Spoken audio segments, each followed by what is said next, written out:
주일 예배에 참여하신 한성교회 모든 성도 여러분을 환영하고 축복합니다. 나 있는 곳에 함께 계신 우리 하나님께서 여러분 모두에게, 우리 모두에게 하늘의 크신 은혜와 평화 가득 부어주시길 주님의 이름으로 간절히 기원합니다. 저는 앞으로 9주간 그리스도인의 참 능력을 주제로 말씀을 전하려고 합니다. 오늘은 그 첫 번째 시간으로 사랑, 마주보는 능력, 이런 제목으로 함께 은혜 나누도록 하겠습니다. 현대인들은 미래가 늘 불안합니다. 아니, 인류 역사로 미래는 늘 불안했지요. 미래가 불안한 우리가 자주 묻는 질문이 있어요. 앞으로 세상이 어떻게 바뀔까? 변화된 세상에 발맞추어 내가 길러야 할, 갖춰야 할 역량은 무엇일까? 이런 질문들 흔히 많이 던지죠. 우리 젊은이들뿐만 아니라 미래를 대비하는 모든 이들이 던지는 질문입니다. 그런데 이 질문 중요하지만 이거보다 더 중요한 질문이 따로 있습니다. 미국의 아주 대형 유통회사죠. 아마존이라는 회사의 창업자인 제프 베어조이라고 하는 사람이 어떤 사람이 그에게 이런 질문을 던졌대요. 앞으로 10년 후에 세상이 어떻게 바뀔까요? 이런 질문을 던졌을 때 그가 뭐라고 대답을 했냐면 10년 후에 세상이 어떻게 바뀔지, 그 질문도 좋지만 10년 후가 지나도 여전히 바뀌지 않는 게 무엇일지를 꼭 물어야 합니다. 이렇게 그가 되물어 대답했다고 합니다.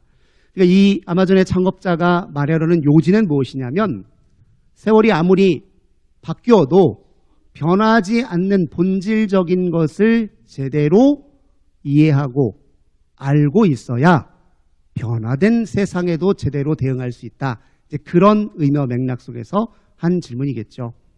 대답이겠죠. 이처럼 세상에 아무리 바뀌어도 달라지지 않는 것들이 있습니다. 뭐가 시대가 바뀌고 세월이 바뀌고 급변하는 시대에도 여전히 본질적으로 변하지 않을까요? 세월이 바뀌어도 인간의 본성은 달라지지 않습니다. 역사가 그것을 반증합니다. 수많은 역사 속에서 인간의 삶의 형태, 즉 삶의 조건과 환경과 상황은 시시각각 변해왔지만 그 변화의 흐름을 관통하는 인간의 본성은 달라진 게 없습니다. 그래서 미래를 예측하는 사람은 인간의 본성을 기초로 미래에서 벌어질 일들을 예측합니다. 세월이 아무리 바뀌어도 우리가 하나님의 피조물이라는 사실은 변함이 없습니다. 세월이 아무리 바뀌어도 우리 인간의 본질적 조건과 토대가 하나님의 형상에 있음도 바뀌지 않습니다. 기술적 역량이 뛰어나면 인간은 스스로 하나님이 되려고 하는 교만이 더 배가 될 것입니다. 늘 인류 역사에서 가장 큰 문제가 됐던 건 교만이에요. 앞으로도 인류의 역사의 문제가 될 건 교만일 것입니다. 교만이 하늘을 찌를 듯 높아지면 인간은 하나님과 분리된 채로, 소외된 채로 살아가겠죠. 그리고 하나님을 대신하여 반드시 우상을 만들어낼 것입니다. 그 우상을 숭배하기까지 할 것입니다. 그런데 모든 우상은 근본적으로 피조 세계에 속한 것이자 인간의 피조물입니다. 그러니 우상 숭배는 인간을 인간 이하의 존재로 전락시킬 것입니다. 인간이 인간 이하의 존재로 전락하면 인간보다 더 무서운 무기는 없습니다. 핵무기가 제일 무서운 무기 같잖아요. 아닙니다. 인간성을 상실한 인간이 핵무기보다 더 무서운 존재입니다. 그런데 이런 인간의 타락의 역사는 오늘 이 시대의 문제도 아니고 과거 어느 시점의 문제가 아니라 앞으로도 계속될 인류의 근원적인 문제입니다. 이런 의미에서 세월이 아무리 바뀌어도 우리에게는 그리스도가 필요합니다. 타락한 우리의 본성으로부터 우리를 구원해 줄 그리스도. 잊혀지고 간과되고 억압되고 부정된 하나님의 형상을 다시 회복시켜 줄 그리스도가 앞으로도 영원히 우리에게 필요합니다. 세월이 아무리 바뀌어도 언제 어디서나 우리는 그리스도인이어야 합니다. 그리스도인으로서의 능력이 있어야 세상 수많은 급변하는 세계 속에서도 복되고 거룩한 삶을 살아낼 수 있습니다. 세상이 바뀌면 어떻게 거기에 적응하고 대응할 것인지 그 역량만 물을 것이 아니라 어떻게 하면 모든 상황, 모든 시대, 모든 장소를 불문하고 그리스도인으로서의 능력을 드러내며 살 것인지 우리는 이것을 우선적으로 물어야 합니다. 그리스도인에게 드러날 수 있는 참 능력, 그리스도인이 자랑할 만한 역량은 도대체 무엇일까요?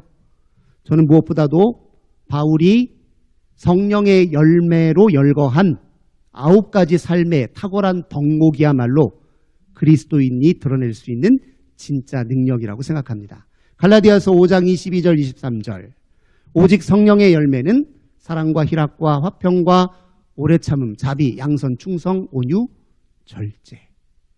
이 9가지 삶의 탁월한 덕목들은 우리가 바람하지 않는 그 좋은 삶, 행복한 삶, 복된 삶, 그 삶을 좌우하는 핵심 능력이고 역량입니다. 그런데 저 능력은 성령의 열매입니다. 우리의 능력이기 전에 성령의 열매입니다. 달리 말하자면 노력한다고 해서 저런 삶의 덕을 갖출 수 있는 건 아닙니다. 우리가 철저하게 자기를 관리한다고 해서 저런 내적 역량이 자동적으로 드러나는 게 아닙니다. 저 역량은 우리의 도덕적 순결함과 완결성에서 오는 게 결코 아닙니다. 오직 성령에서 옵니다. 그런 의미에서 차라리 우리의 자아가 깨지고 부서지더라도 우리 안에 내주하시는 성령께 민감하게 깨어 성령께 우리 자신을 내어 맡길 줄 알아야 성령으로부터 저런 삶에 필요한 참된 덕들이 우리 삶에 드러날 수 있는 법입니다. 깨지고 부서진 상한 심령이 성령의 권능에 힘입을 때 저런 탁월한 덕목이 드러날 수 있습니다. 이게 신앙의 역설이죠. 우리는 이 비밀을 다윗의 후반부의 인생 속에서 찾아보려고 합니다. 다윗의 인생은 매우 드라마틱한데 전반부와 후반부의 인생 크게 둘로 갈려요. 근데 분위기가 너무 달라집니다. 다윗의 전반부의 인생은 영웅적 신앙의 면모를 유감없이 발휘한 생애라고 이야기할 수 있습니다. 하지만 다윗의 인생의 후반부는 깨어지고 부서지고 상처 입고 아픈 그야말로 평범한 우리 모두가 삶에 치여서 겪는 그 고통스러운 깨어짐의 연속이었습니다. 그런데 다윗에게는 그 깨어지고 부서진 삶의 연속에서 성령을 통해서 그에게 탁월한 인생의 덕목이 나타나기 시작했는데 그것이 이 성령의 열매 9가지입니다. 그래서 다윗의 후반부의 인생을 통해서 우리는 성령의 9가지 열매를 조명해 보려고 합니다. 오늘은 그 첫 번째예요. 사랑, 마주보는 능력이 그 첫 번째 요소입니다. 다윗의 전반부의 인생은 전자에서 이야기한 대로 영웅적 신앙의 면모를 아주 잘 드러내 보여주고 있습니다. 그가 비록 사울 왕에서 쫓겨다니는 동안에 굉장히 큰 괴로움을 겪었죠. 도망자 신세를 하는 동안에 얼마나 억울했겠어요. 자기는 민족을 위해서 최선을 다했을 뿐인데. 사울이 얼마나 원망스러웠겠어요. 이유도 모른 채 계속 왜 나를 죽이려고 하는지 이해가 안 가잖아요. 사울이 굉장히 얄밉기도 했을 것입니다. 왜냐하면 자기는 기름 부어 세우신 왕이라 최대한 존중하고 죽일 기회가 있었는데도 살려줬는데 그는 그냥 번번이 자기를 죽이려고 혈안이 되어 있는 모습, 그 모습을 멈추지 않으니 사울이 몹시 밉기도 했을 것입니다. 또 얼마나 외로웠겠어요? 사울의 감시망이 곳곳에 있으니 꽁꽁 숨어 다녀야 되니 얼마나 외로워요. 또 얼마나 무기력합니까? 사울을 죽일 수도 있었고 죽이면 그만이에요. 하지만 하나님이 기름 부어 세우신 왕이라 못 죽여요. 내가 먼저 죽이지 않는 이상은 언제 이 기나긴 도망 세월이 끝날지 몰라요. 너무나 무기력했습니다. 또한 비참했어요. 도망갈 곳이 없어서 블레셋 진영에 숨어들어 그곳에서 자기 목숨 건지려고 미친 척까지 했던 게 다윗이에요. 너무너무 힘들잖아요. 전반기에도. 그런데 그 숱한 괴로움을 믿음으로 승화시켰어요. 그 이겨내고 견뎌냈습니다.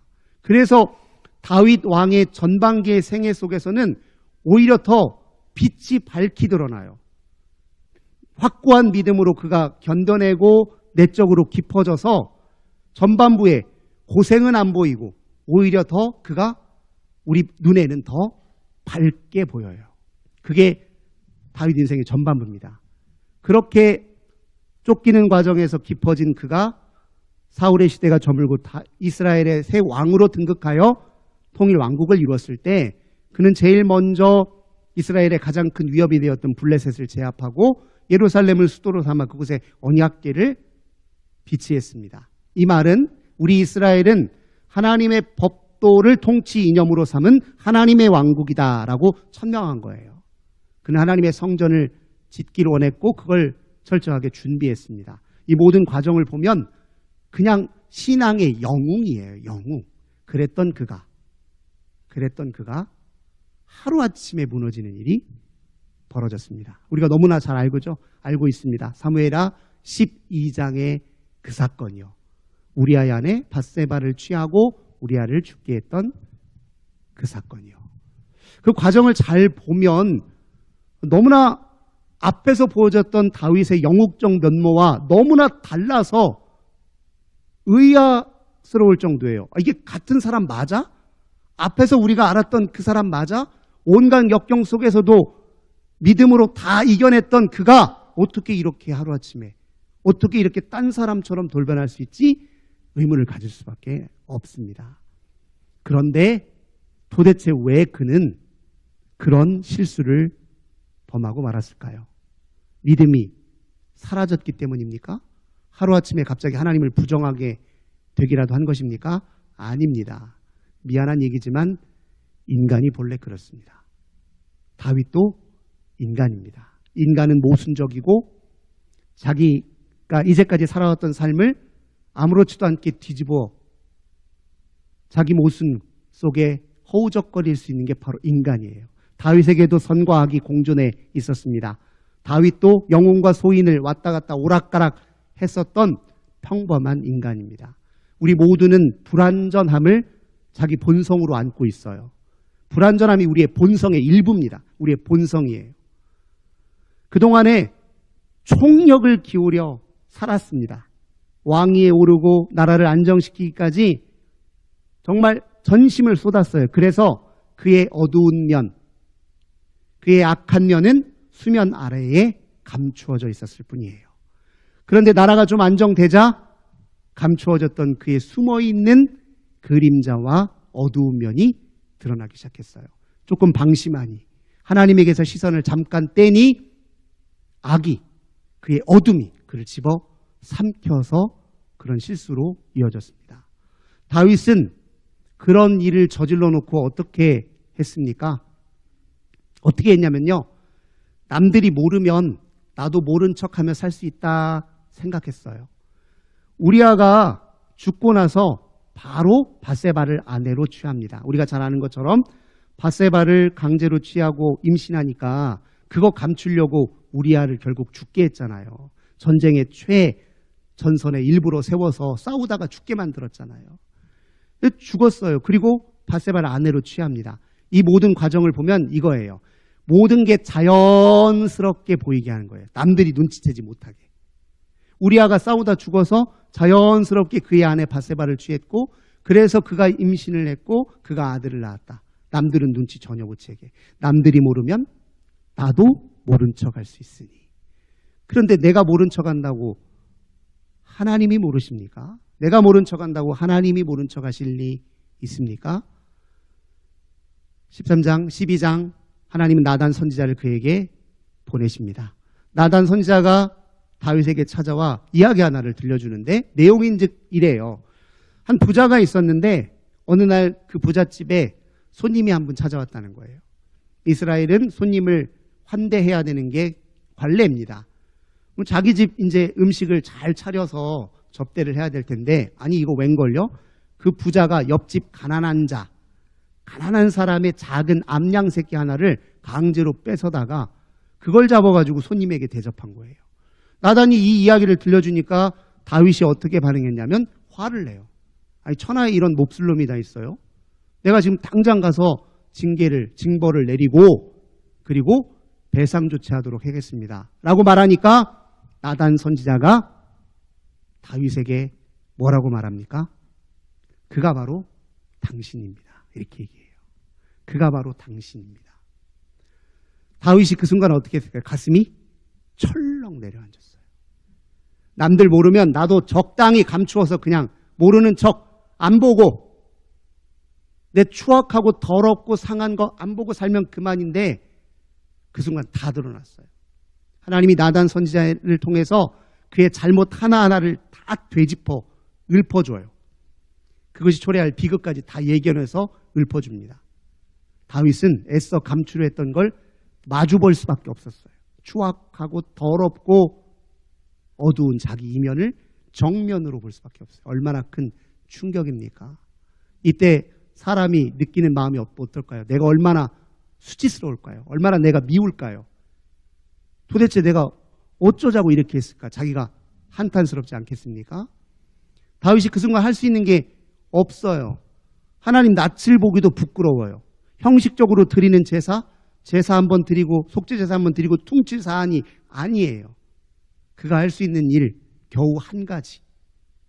회개의 기도를 드리는 수밖에 없습니다. 그래서 드린 기도가 시편 51편이죠. 시편 51편 9절에서 12절.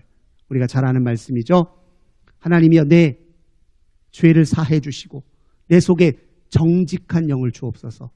내가 주의 영에서 떠나지 않도록 주를 날 멀리하지 마시고 주의 성령이 나를 거두어 내 죄를 맑게 씻어주소서.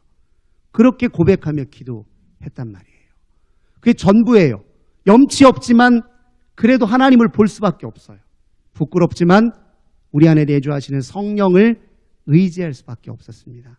그렇게 기도하고 또 기도하던 중에 그가 깨달은 하나님의 사랑이 있어요. 51편 17절입니다. 이건 같이 읽어야 될 것 같아요. 시편 51편 17절. 하나님께서 구하시는 제사는 상한 심입니다. 하나님이여 상하고 통회하는 마음을 주께서 멸시하지 아니하시리이다. 다윗이 기도하다 알게 됐어요.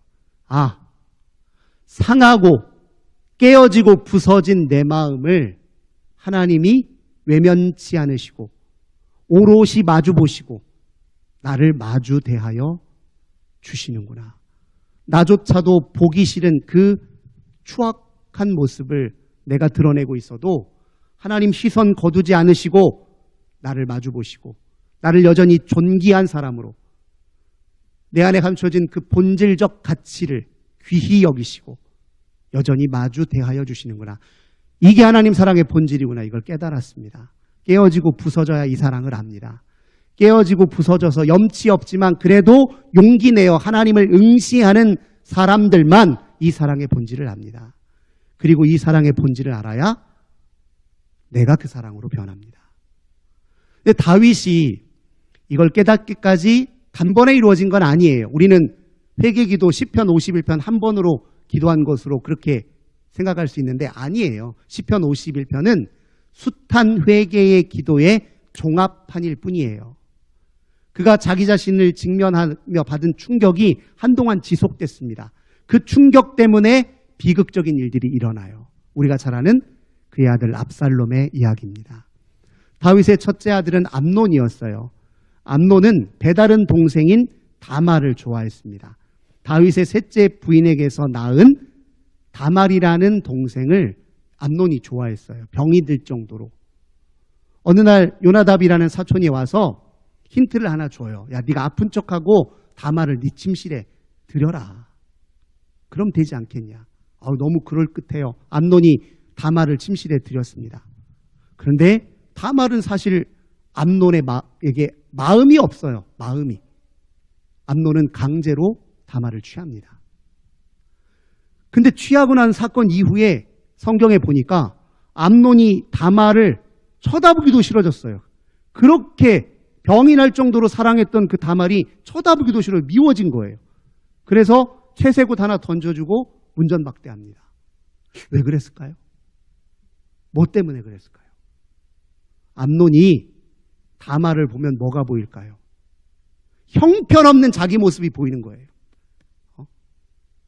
다말의 마음 하나 얻지 못하는 형편없는 자기 모습.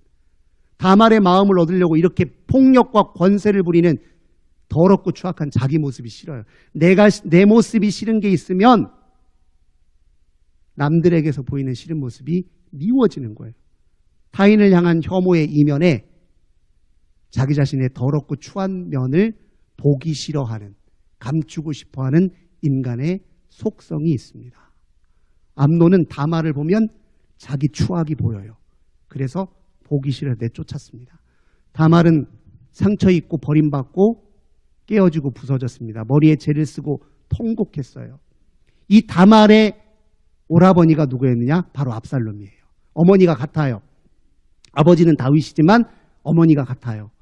다말의 오라버니 압살롬이 다말의 울부짖는 소리를 들었어요.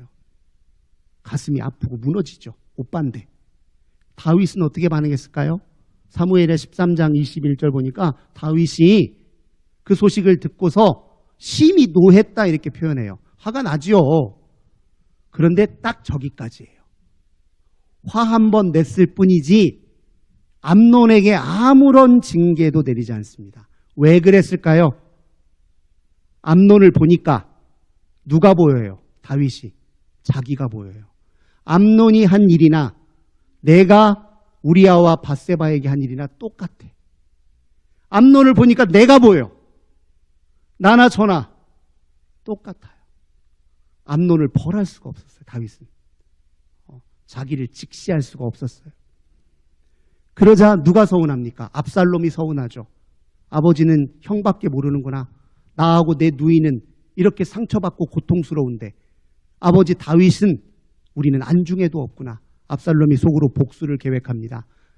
그가 목축하던 양털을 깎는 축제의 기간에 아버지에게 큰 잔치를 열어서 초대합니다. 형제들 오라고 초대합니다. 다윗은 안 갔어요. 그 자리에 형제들이 갔어요. 미리 사전에 압살롬이 종들에게 시켜서 형제들을 죽이라 명을 내립니다. 암논이 그 자리에서 살해당해요. 형제들은 용케 빠져나왔어요.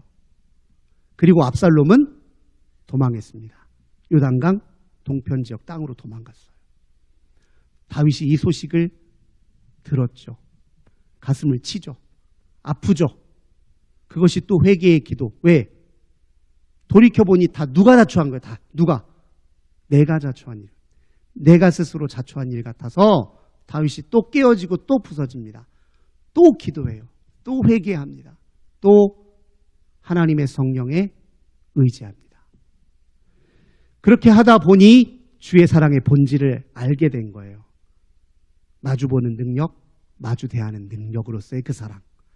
그래서 그의 마음이 회복되는 과정에서 압살롬이 보고 싶어졌어요. 압살롬이. 이해가 되니까.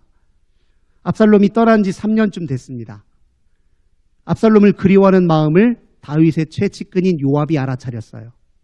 그래서 다윗이 압살롬을 다시 데려올 수 있는 명분을 요압이 만들어줘요. 한 여인을 보내가지고 요압이 그 여인이 자기 얘기를 하는 듯 하면서 다윗에게 압살롬을 다시 불러올 것을 얘기한 겁니다. 그래서 압살롬이 예루살렘으로 되돌아오게 됐어요. 그런데 다윗은 압살롬을 아직은 볼 자신이 없었어요. 대면할 자신이 없었어요. 왜요? 압살롬을 보면 누가 보입니까? 또 자기가 보여요. 또 자기가. 네. 압살롬을 보면 자기가 보여요. 압살롬은 누구를 벌했죠? 암논을 벌했어요. 암논은 곧 다윗 그 자신이에요. 압살롬의 분노는 여전히 자기를 향해 있는 것 같아요. 다윗은 볼 자신이 없습니다. 그의 못된 성정 다 자기 모습이에요. 그러고 있는 그 사이에 압살롬이 더는 안 되겠다 싶어서 요압의 밭을 불을 질러요. 그리고 막 요압에게 따지는 거예요. 아니 나를 데려왔으면 아버지를 볼 수 있게 해줘야 될 거 아니냐. 아버지가 날 보고 벌을 내리면 차라리 달게 받겠다. 벌을 주는 것도 아니고 불러다 놓고 왜 얼굴 한번 쳐다보지 않느냐. 요압에게 하소연을 해요. 그래서 요압이 다윗에게 찾아갑니다.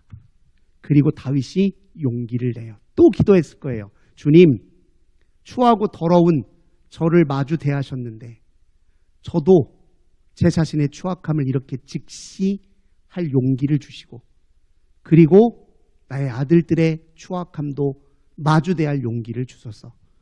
그리고 오늘 우리가 읽었던 이 본문에서 압살롬과 만나는 장면을 그려내고 있습니다. 사랑하는 성도 여러분, 사랑은 마주보는 능력이에요.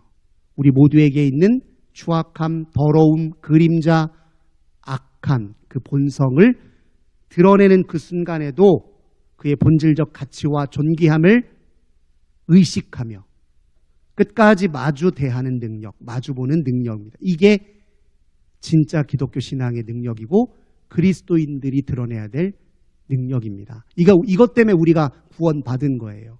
이것 때문에 우리가 세상을, 이 사랑으로 세상을 변화시켜 가는 것입니다. 사랑하는 남녀가 결혼하기 전에는요, 사랑이 불타오를 때 주로 뭐만 보이죠? 밝은 면만 보입니다. 예쁜 면, 멋있는 면, 능력만 보여요. 다 이뻐 보여요. 근데 결혼하면 뭐가 보이기 시작합니까? 어두운 면이 보이기 시작해요. 몰랐던 면이 보이기 시작해요. 늘 보여줬는데도 알아차리지 못했던 면들이 막 눈에 들어오기 시작해요. 그런데 이때 진짜 사랑이 시작됩니다. 어두운 면이 있어도 밝은 면이 어디 간 거 아니에요. 그림자가 보여도 빛나는 점들이 어디 사라진 거 아닙니다. 어두운 면도 마주보고 마주대하고 그리고 응시하고 그리고 견뎌내고, 이게 진짜 사랑이잖아요. 이 사랑으로 우리를 대하고 다른 사람을 대해야 그 속에 참된 변화와 거룩한 삶이 이어집니다. 사랑하는 성도 여러분, 하나님이 우리에게 보여주신 사랑이 바로 마주보는 사랑, 마주 대하는 사랑입니다. 우리 모두 저마다 빛과 그림자를 다 가지고 있습니다. 그 모든 것을 통합하여 끝까지 마주보고 마주 대하시기를 바랍니다. 신앙생활 처음 시작할 때는요, 한 걸음 물러서 있기 때문에 적당히 좋은 모습만 보여요. 하지만 성도들 사이에 가까워지기 시작하면 흠이 보이기 시작합니다. 알고 보니까 저 집사, 저 권사, 저 성도, 전 못 쓰겠네. 그때 진짜 사랑이 필요합니다. 그때, 그 순간에 우리 그렇게 성숙한 사랑을 이어갑시다. 그 사랑으로 우리 공동체를 사랑으로 변화시키고 성숙하게 합시다. 그 사랑이 결국 세상을 바꾸어 갈 것입니다. 기도하겠습니다. 하나님, 마주보는 사랑의 능력을 우리에게 보여주셨사오니 우리도 그 사랑으로 우리 자신을, 타인을, 이 세상을 변화시키게 하소서. 예수님의 이름으로 기도드립니다. 아멘.